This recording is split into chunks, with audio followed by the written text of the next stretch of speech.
All right. Failing to communicate your love openly and honestly. That should be the last one, but Yeah. Well, another thing that mm, passed down from generation to generation. yeah, my dad didn't hug me much. No, we're man. not huggers. Mm-mm. And And to then, this day, I don't like it. It's weird. really, I mean, I do it because it's like, don't be a dick. You know what I mean? Like, I mean, I get it, but like, I'm not that person, and I'm not blaming him, but because, he was raised during the Depression. I mean, yeah, I'm sure it was like, get to work, boy. my you dad know? had 5 brothers. I bet Yeah. I bet he you can count on one hand how many times those 5 hugged each Yeah, other. exactly. Yeah. There's 5 of them. Yeah. Same thing. It's weird. No, I think we made it a point at some point to try and express it more, especially as a parent. You feel that? Yeah, that's one thing as a parent you just got to do. Mm-hmm. I mean, my goodness, if you see how your dog reacts to it, I know. Why don't you do the same thing I for know. your freaking kids? I know.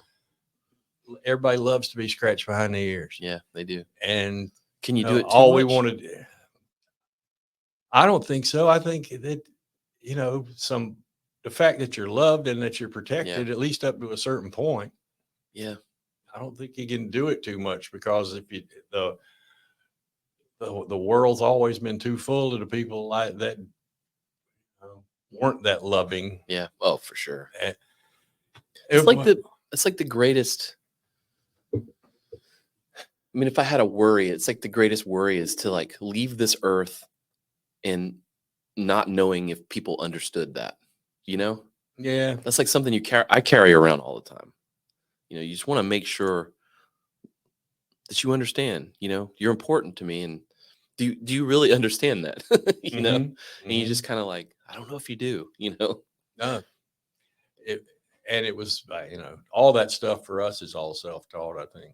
I think so. Honestly, we sure as shit didn't get it from our education system.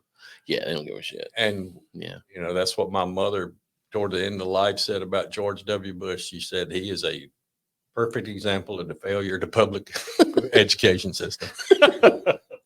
Well, yes. Let me take a short sidebar. My mother had to have carotid artery surgery, and it was on 9/11 of all days. So she has this carotid artery surgery. She comes out, and remember, it's 2001, and they asked mother, to see if she's coherent. They say, Miss Padgett, who's the president of the United States? She said, Al Gore.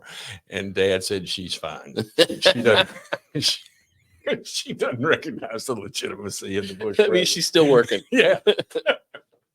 That's funny. Yeah. People forget about that whole situation. Of course they do. It's kind of funny. The winners write the history. The hanging Chad. Yes, sir. They forget about that. They were in the room counting those damn things. Like, but that election wasn't stolen. No. It's just kind of funny. It's like, that one was a little more gray than the one, 4 years ago, in my opinion. Yeah, and still even had the Supreme Court decide. Yeah, I mean, like, what the hell? That thing went to court, bro. Yeah, remember Catherine? What's her name? I know. Catherine Harris. Was that her name?